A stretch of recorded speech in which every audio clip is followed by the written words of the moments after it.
앞절에 그 예제 29.3에 있는 그림 하나 여기 그림 하나 있죠. 요 그림하고 요 그림이 있죠. 거기 716쪽에 요거를 설명을 할게요. 여기 이렇게 네모나게 돼 있어서 이게 도대체 뭘 의미하는지 이제 그거가 좀 혼란이 올 수 있는데 이거 여러 개를 겹쳐 놓은 거예요. 그러니까 이제 한 번 감았을 때보다 이거를 두 번 감으면 두 배가 된다 그랬죠. 세 번 감으면 세 배가 되고 네 번 감으면 이런 식으로 겹쳐 놓은 거. 겹쳐 놓으니까 아무래도 이제 이렇게 길이가 생기겠죠. 그죠? 그래서 이런 거 갖다 나중에 나오는데 솔레노이드라 그래요. 솔레노이드. 예. 그래서 겹쳐 놓은 거예요. 겹쳐 놓게 되면은 매그네틱 모먼트가 세지죠. 이거 한 번 했을 때 그 매그네틱 모먼트가 하나면은 I, A 이렇게 됐으니까 이거 벡터화 할 때는 요 이제 면의 수직한 벡터 방향이 바로 요 면적 벡터의 방향이 돼서 이렇게 표현하고 위의 크기는 I 곱하기 면적 A인데 오늘 I 곱하기 A는 요 이제 예를 들어 여기 이제 원이라 그러면은 요 반지름이 있겠죠.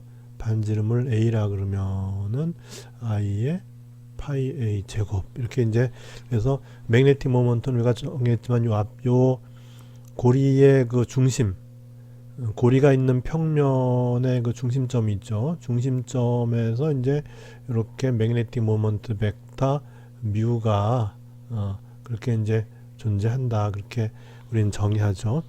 그래서 요 매그네틱 모먼트 때문에 주위에 자기장이 생기는데 근데 이 자기장이 쭉 중심선을 따라 쭉 뻗어서 어느 지점에 와서 요 중심으로부터의 거리가 x가 된다. 그러면 거기서의 자기장은 바로 이렇게 된다는 거죠. 이렇게 되고 방향은 어떻게 되느냐? 이 매그네틱 모먼트와 같은 방향이에요. 똑같이. 이제 여기서 이쪽 쭉 뻗는 방향을 x 방향을 했잖아요. 그래서 요 중심선에서의 자기장은 매그네틱 모먼트 벡터와 같은 방향으로 쭉 이제 이렇게 하면 되고 거리가 길면 길수록 어떻게 돼요? x의 3승에 비례하는 대로 그렇게 되고 이제 x가 굉장히 커지면은 a가 무시되니까 이제 완전히 x의 3승에 비례하는 이제 그런 이제 자기장의 크기를 갖고 그리고 방향은 항상 중심선상에서 뻗은 그러니까 중심선상 방향으로 이 자기장 벡터가 이제 존재하는데 근데 중심선에서 벗어나면 어떻게 될까요? 예를 들어 벗어났어. 이제 여기 중심선상이 아니고 이 벗어났어. 어떻게 될까? 여기서는 자기장이 여기 화살표 표시한 대로 이렇게 좀 옆으로 이제 빗나가요. 이쪽도 마찬가지로 중심에서 벗어났더니 요점에서의 자기장은 이렇게 좀 빗나가요. 이렇게. 그래서 그 자기장의 그 방향들을 쭉 모아놨더니 이제 이렇게 그림이 그려지는 거죠. 요점에서의 자기장은 요 선의 접선 방향으로 우리가 전기장 할 때도 그런 식으로 했죠. 그렇게 된 거예요. 그렇게 되고 요거는 이거를 여러 번 겹쳐놨기 때문에 이제 매그네틱 모먼트가 세지죠. 그러니까 n번 감았다. 그러면 이제 뮤는 여기 전류 i가 흐르고 요 단면적이 a라면은 ia 에다가 n번을 감았기 때문에 이 n을 곱해주면 바로 이제 매그네틱 모먼트의 크기가 되고 여기도 마찬가지로 이제 중심선상에서는 어떻게 되냐면 여기 중심선상에 있는 한 점에서의 자기장은 중심선을 그대로 연장하면 되죠. 그대로 쭉 가는 이런 방향으로 자기장 벡터의 방향이 결정되는데 이 중심선에서 벗어나면 예를 들어 이런 데서는 또 이제 옆으로 이렇게 좀 이렇게 벗어나게 이렇게 이쪽에서는 이제 이렇게 벗어나게 이렇게 되고 이 반대쪽은 어떻게 되느냐 반대쪽은 여기에 지난번에 자석 NS가 있다 그랬죠. 그래서 N은 바깥으로 나가는 방향에 이제 자기장을 내고 S는 들어오는 방향이라고 했잖아요. 그럼 이쪽에서는 어떻게 되느냐 이쪽에서는 자기장이 이렇게 되는데 이제 들어오는 방향이고 여기서는 마찬가지로 이제 이렇게 들어오는 방향으로 이렇게 그래서 그러면 이런 방향은 어떻게 정해지느냐 이 전류가 정해주죠. 전류가 흐르는 방향으로 우리가 오른손으로 거머 쥐었을 때 그때 엄지손가락에 가르치는 방향이 바로 자기장 N극의 방향인 거예요. 그래서 여기 지금 이제 해보면은 요 도선이 전류가 이렇게 흐르잖아요. 그러면 오른손을 가지고서 그 전류가 흐르는 방향을 갖다가 감아 쥐는 거죠. 감아 쥘 때 엄지손가락의 방향이 바로 이 자기장 N극의 방향이에요. 그래서 이쪽이 이제 엄지손가락의 방향이 되니까 이쪽이 N극이 되고 그 반대는 S극이 되고, 그래서 S극 쪽에서는 자기장이 이제 요 중심으로부터 같은 거리에 있으면은 당연히 같은 자기장의 크기를 갖겠죠. 그런데 방향은 여기서는 바깥으로 나가는 방향이고, 요 반대쪽에 거리 X 된 지점에서는 이제 크기는 똑같으면서 방향은 안쪽으로 이렇게 들어오는 방향이고, 이렇게 된다는 걸 나타낸 것이 이제 이 그림과 이 그림이다. 이제 그렇게 보면 돼요. 그 다음에 이 사이드에서는 어떻게 되느냐? 사이드에서는 많이 벗어나죠. 그죠? 예를 들어 이 점이다. 그럼 자기장이 이제 이렇게 된다는 거죠. 이렇게. 이 점이다. 그러면 이제 이렇게 되는 거고, 그런 식으로. 그래서 중심에서 벗어나면 많이 이제 왜곡이 되는 거죠. 방향이. 네, 그렇다는 거를 보여준 것이죠.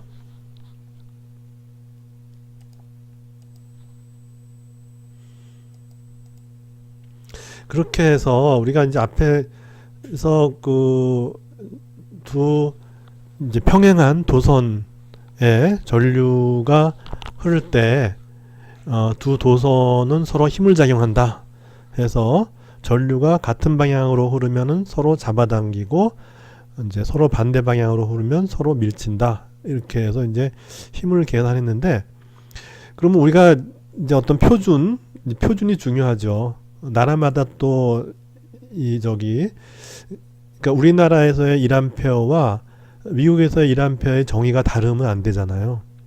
그래서 매년 모든 분야에 있어서 국제적으로 표준이 필요한 분야는 매년 모여요.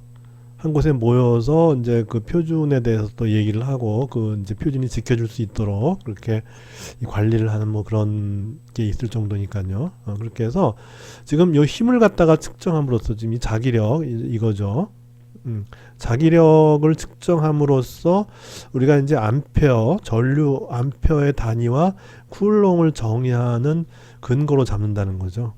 그러니까 전하가 1쿨롱이 있다는데 그 쿨롱을 어떻게 정의하느냐 하는 거하고, 전류가 1A가 흘렀는데 그 1A는 어떻게 우리가 이제 흘렀다고 얘기할 수가 있느냐, 그거는 바로 이 두 도선이 작용하는 힘을 갖다 관측함으로써 우리가 1A가 흘렀다는 거를 확인하자, 이런 식으로 이제 결정을 내린 거예요. 국제적으로. 그래서 그렇게 이제 해서 그러면 이제 그러면 1A가 도대체 뭐냐? 1A는 그냥 재면 되지 않냐? 근데 그거를 이제 실제로 1A가 여기서 잰 거하고 저기서 잰 게 다르면 안 되니까 정확히 이제 그거를 관리하기 위해서는 이 힘을 가지고 판단을 한다 하는 것이고, 그래서 그거를 판단하는 건 지금 이제 힘이 이제 이런 식이 됐죠. 좀 전에. 그래서 두 개가 이제 1m가 떨어져 있어요. 1m. 그러니까 A가 1m예요. A가 1m예요. 그렇게 되고 이제 I1, I2가 이제 1A가 흘렀을 때, 만약에 I1, I2가 똑같이 요것도 1A, 요것도 1A가 흘렀을 때, 요 L은 이제 도선의 길이죠. 그래서 단위 길이 1m당 받는 힘을 갖다 측정을 했을 때 그 힘이 이만큼이 되면 작용하는 힘이, 이건 이제 길이당 L이 길이가 있잖아요. 그죠? L이 1m당 요만큼의 힘, 즉 2 곱하기 10의 마이너스 7승 뉴턴의 서로 당기는 힘을 작용하게 되면 그러면 그때 각 도선에 흐르는 전류가 1A다, 이렇게 되는 거죠. 근데 우리가 뮤제로는 뭐였냐면은, 뮤제로라고 하는 거는 진공, 자유공간의 투자율로서 4파이 곱하기 10의 마이너스 7승의 뉴턴 미터 퍼 암페어 뭐 이렇게 됐잖아요, 이게. 그죠? 그렇게 해서 이제 이 뮤제를 여기다 집어넣어 봐요. 그러면 2파이분의 4파이 하니까 어떻게 돼요? 2가 되죠. 그죠? 그래서 2 곱하기 10의 마이너스 7승이 돼요.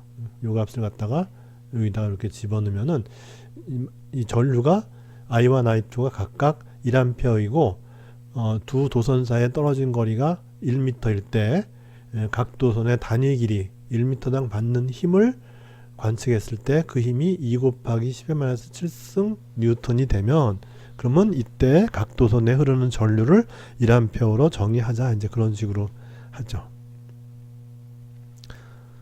그러면 이제 쿨롱은 뭐냐 하면은 결국 이제 1A라고 하는 거는 1쿨롱 1초 동안에 흐른 거죠. 그죠? 그렇게 해서 이제 두 개가 정의가, 그래서 1A를 정의했어요. 1A라고 하는 거는 이만큼의 힘을 작용할 때, 두 도선이 1m 떨어져서 같은 방향으로 전류를 흘릴 때 서로 잡아당기는 힘이 2 곱하기 10의 7승 뉴턴이 됐을 때 우리는 1A라 그러고, 그때 1A가 이제 흐른다는 얘기는 뭐냐면 1초 동안의 단면을 1쿨롱이 통과한다, 이렇게 해서 이제 전하의 양도 그런 식으로 정의를 하게 된다 하는 것이죠.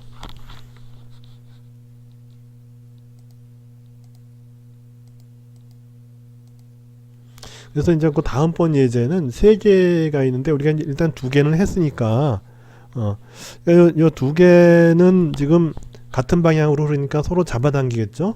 그죠? 요 2개 I와 요 두 선은 이제 같은 방향으로 전류가 흐르니까 서로 잡아당길 거예요. 근데 요 위에 있는 거는 반대 방향으로 흐르니까 이 각각의 이 도선이 요거를 밀쳐낼 거예요. 밀쳐내게 되는데, 그때 이 도선은 이제 공중에 떠 있으니까 밑으로 내려오려고 그러겠죠.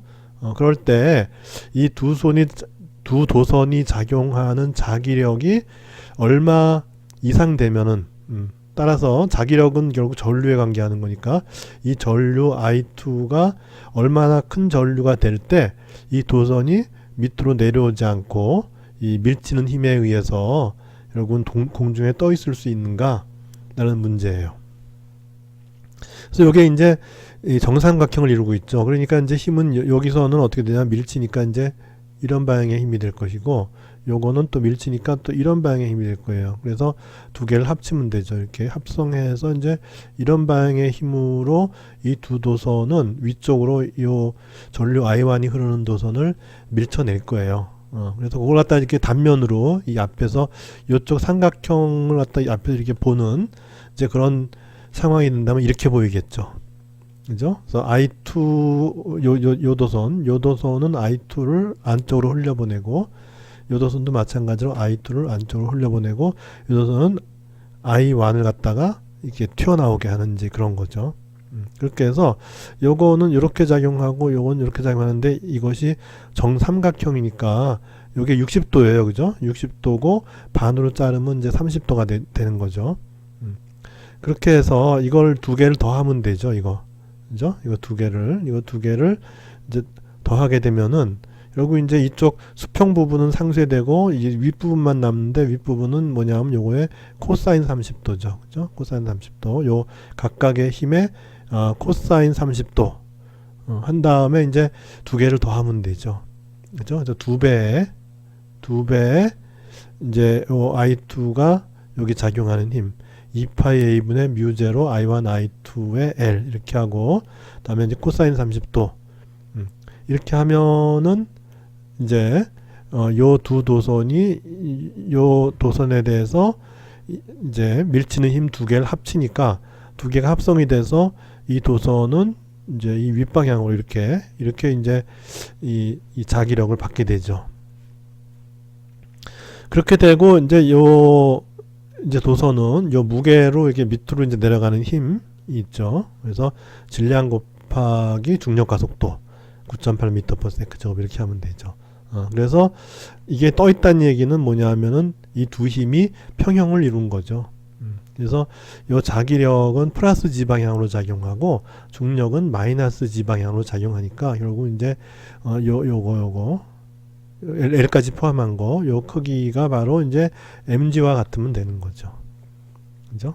그렇게 해서 이제 벡터적으로는 이렇게 해서 마이너스 k니까 해서 0이 되면은 힘이 평형을 이루니까 그대로 이제 정지 상태로 있게 되는 거죠. 그렇게 해서 이제 요렇게 해갖고 우리가 요 전류 이제 I2로 가면 돼요. 그래서 I1은 지금 100A라고 해줬어요. 그죠? I1이라고 하는 거는 100A라고 얘기를 했기 때문에 I2만 구해주면 돼요. 그래서 이제 I2가 결국 이제 이렇게 되죠. 이렇게 해서 질량, 중력 가속도 파이, 다음에 이제 떨어진 거리 A, 그 다음에 계산에 의해서 코사인 30도가 2분의 루트 3이니까 2분의 루트 3이니까 이제 코사인 30도 코사인 그렇죠. 2분의 루트 3이죠. 2분의 루트 3이고 그러니까 어떻게 돼요? 2분의 루트 3이고 루트 3이 1.732죠. 요게 1.732 나누기 2 이렇게 된 거죠. 여기 이제 2는 이렇게 상쇄가되고 코사인 30도는 2분의 루트 3 해서 0.866 이렇게 866이 나와서 여기 이제 이렇게 들어가고 뮤제로는 4파이 곱하기 10의 마이너스 7승 테슬라 미터 퍼 암페어 이렇게 되고 이제 I1이 100A L은 이제 이게 10m죠. 그죠? 길이가 10m이고 길이가 10m이고 질량이 400g이에요. 그래서 질량은 0.4kg이고 이 도선의 길이 L은 10m예요. 이렇게 해서 이제 계산을 해보면 되죠. 계산을 했더니 요 I2 각각에 흐르는 전류가 113A가 되면 결국은 요 두 도선에 의해서 이 도선을 밀치는 힘과 이 도선의 무게가 서로 평형을 이루어서 요 위에 있는 도선이 밑으로 내려오지 않고 그냥 공중에 떠 있을 수 있게 된다. 이제 결론이 내려지게 되죠.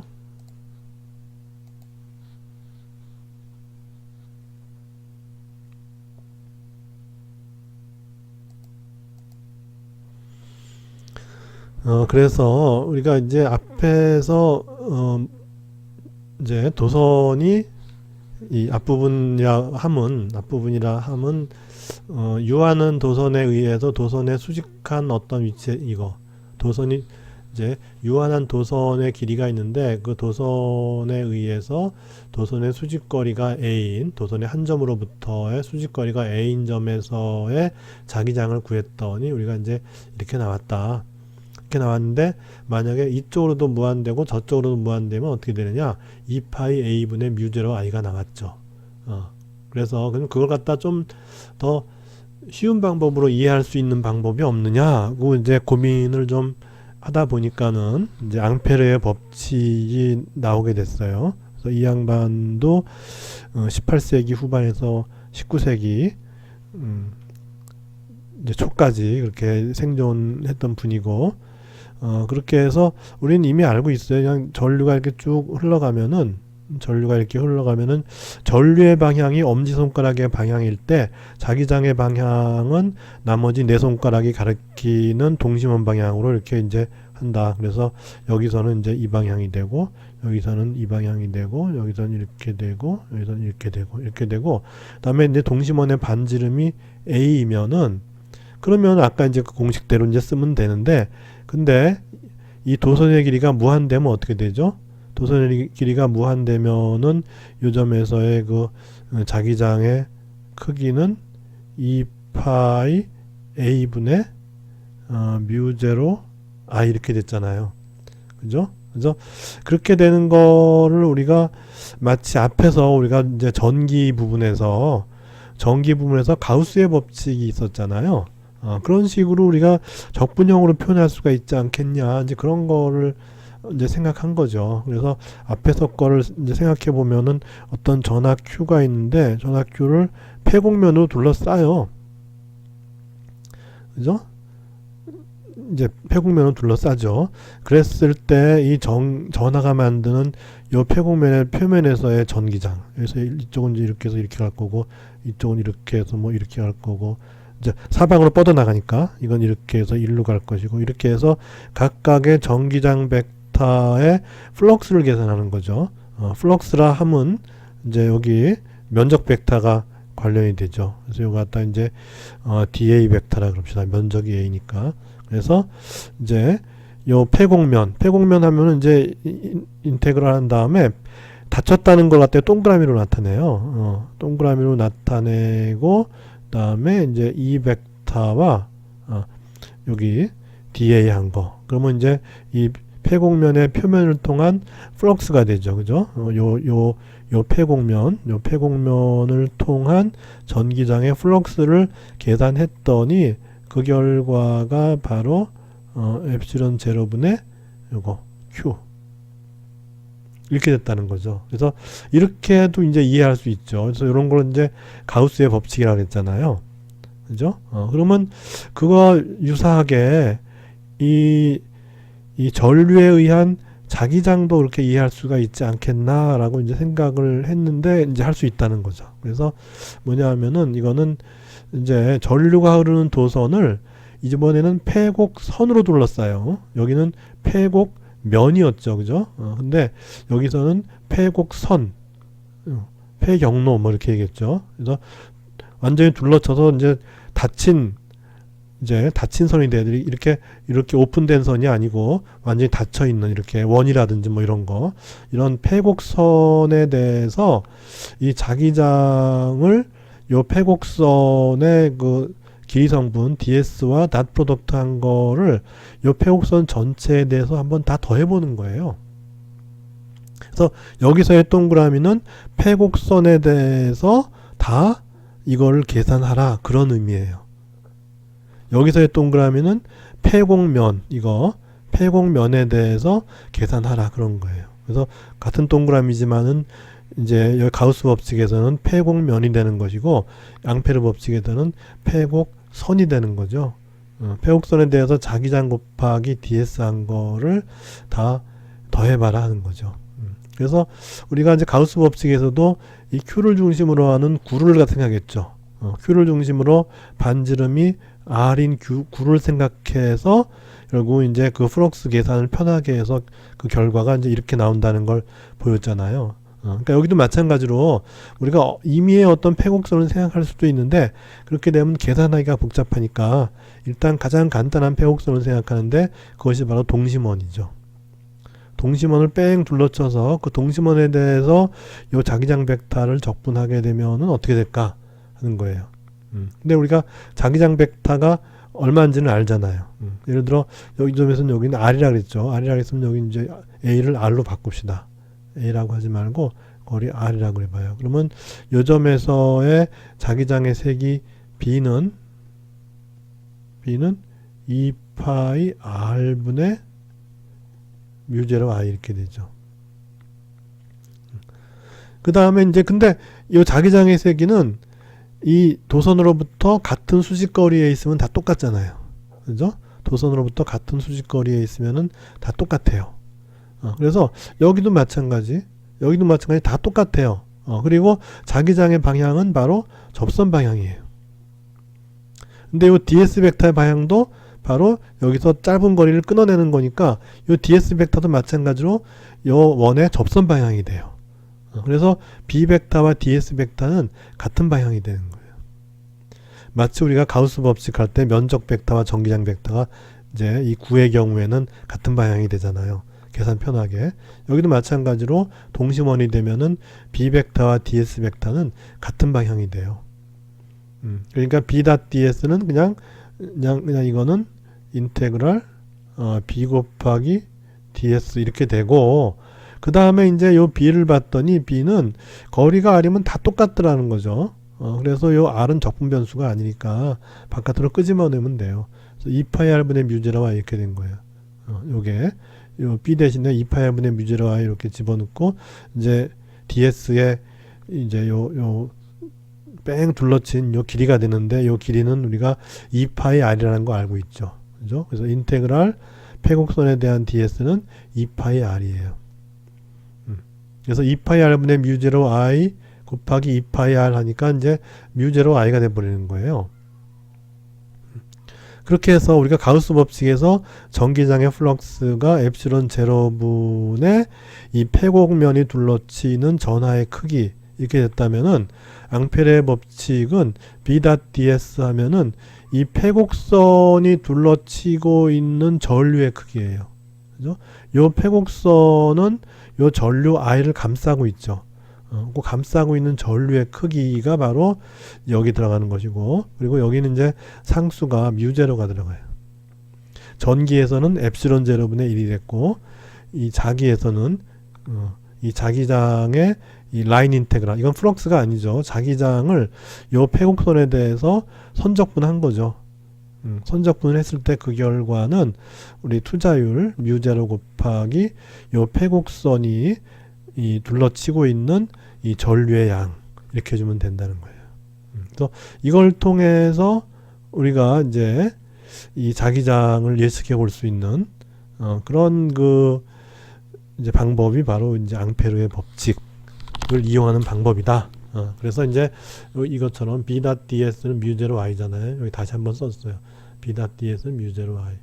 앙페르의 법칙에서 이거는 이 도선의 길이가 무한히 길어야 돼요. 도선의 길이가 무한히 길어야 되는데 이 세상에 무한이라는 게 어디 있어요? 그럼 결국 유한할 텐데 좀 틀리지 않습니까? 좀 틀리죠. 당연히 좀 틀리죠. 정확하지는 않죠. 당연히 조금은 틀릴 텐데 그걸 무시하는 거죠. 그리고 이 도선의 길이에 비해서 요 원이 작으면은 그러면 그때는 거의 비슷하겠죠. 그죠? 도선은 뭐 무한대는 아닌데 뭐 한 100m고 그다음에 요 반지름은 뭐 1cm다.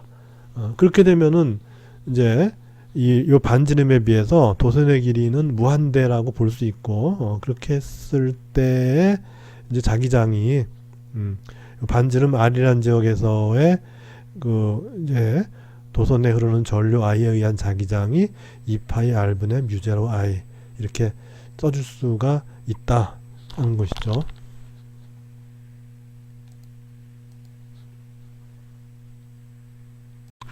한 가지 그 716쪽의 그 그림 다시 돌아왔는데 거기에 좀 저기 추가할 말이 있어서 그래서 이제 나는 요거의 모양이 이제 요건 29장 4절에 나와요. 이제 우리가 지금 이제 3절을 이제 들어갔죠. 앙페르의 법칙 3절이 들어갔는데 이 4절에 보면 이제 이게 나와요. 그래서 이제 요거를 여러 번 감은 거라 그랬죠. 이렇게 요 그림이 이렇게 요걸 여러 번 감으면 이렇게 돼서 매그네틱 모먼트가 감은 수에 비례해서 늘어난다. 그렇게 했는데 이제 책에서 716쪽의 그 책에서는 요거를 솔레노이드라고 안 그러고 막대 자석이라 그랬어요. 근데 마찬가지예요. 막대 자석도 솔레노이드하고 똑같죠. 그죠? 그림 자체가 똑같죠. 그렇게 해서 이제 여기는 이제 막대 자석이니까 이렇게 안 그렸던 거예요. 저 근데 이게 솔레노이드가 이렇게 되니까는 이것도 솔레노이드겠지 했는데 솔레노이드가 아니라 하나는 이제 도선 주위의 자기력선이고 그 옆에 거는 요게 이제 도선 주위의 자기력선이고 요거는 막대자석 주위의 자기력선. 그래서 두 자기력선이 비슷하다 이제 그렇게 돼 있죠. 그래서 이제 여기 근데 완전히 비슷하진 않죠. 여기서는 이렇게 해서 감아갖고 뺑 돌아 나오잖아요. 이렇게 나오는데 여기는 어떻게 돼요? 못 들어가죠. 여기도 못 들어가죠. 이게 이것들이 이제 이 자기력선이 침투해 들어오는 걸 막는 거죠. 이제 그런 거예요. 이 안으로 못 들어가요. 여기 이렇게 솔레노이드를 만들어도 이 안쪽에서 이렇게 휘어 들어오는 어떤 자기력선은 이제 요 솔레노이드 감은 도선에 의해서 이제 방지가 되는 거죠. 근데 막대 자석에서의 효과와 똑같죠, 그게. 그렇게 된 거예요. 그래서 여간의 막대 자석도 하나의 이제 이 솔레노이드로 볼 수 있다. 그리고 이제 이 행동은 같죠. 그러니까 여기 이제 매그네틱 모먼트가 막대 자석도 있을 거 아니에요. 그러면 이 중심선을 따라서 쭉 갈 때 이 중심선을 따라서의 자기장 벡터는 바로 이 선상과 그대로 쭉 연장된 방향으로 이렇게 이제 자기장 벡터 나타나고 여기도 마찬가지로 쭉 연장되는 방향으로 나타나고 옆에서는 이렇게 이제 휜다. 여기도 마찬가지로 옆에서는 이렇게 휜다. 이제 이런 것들을 얘기를 이제 하기 위해서 했던 거예요. 그래서 이건 자석이었는데 이걸로 착각했어요. 근데 여하간에 하여튼 이 솔레노이드 하면 도선을 감아서 전류를 흘리는 건데 그게 자석이냐? 자석이에요. 근데 지난 시간에도 얘기했지만은 이 막대 자석에 비해서 우리가 보통 솔레노이드 전류 우리가 평상시에 쓰는 그런 전류 정도로 흘려가지고서는 이게 자석이 되는 걸 잘 보지를 못해요. 전류를 막대하게 흘려야 돼요. 아까 우리가 도선 이제 하나를 띄워놓기 위해서 100A를 흘렸잖아요. 앞 문제에서. 그런 식으로 전류를 엄청 많이 흘려야지만이 이제 매그네틱 모먼트가 커져서 그리고 또 가문수에 또 비례하니까 그렇게 해서 이제 자석의 효과를 나타내는데 우리 주위에서 그렇게 큰 전류를 흘릴 수 있는 그런 시설이 없으니까 이제 그 효과를 못 보는 거죠. 그렇지만은 인더스트리 같은 데서는 그렇게 해서 이제 큰 전류를 흘려서 그래서 이제 우리 전자석이라 그러잖아요. 이제 그런 걸 만드는 거죠. 그래서 전자석의 경우는 이제 이렇게 솔레노이드 한 다음에 그래도 더 강하게 하기 위해서 이런 가운데다가 이 철심을 넣죠. 이렇게 철로 만든 심을 넣어서 그렇게 되면 우리 축전기에서 이 속을 비워놓은 것보다 뭔가를 집어넣으면 용량이 늘어나잖아요.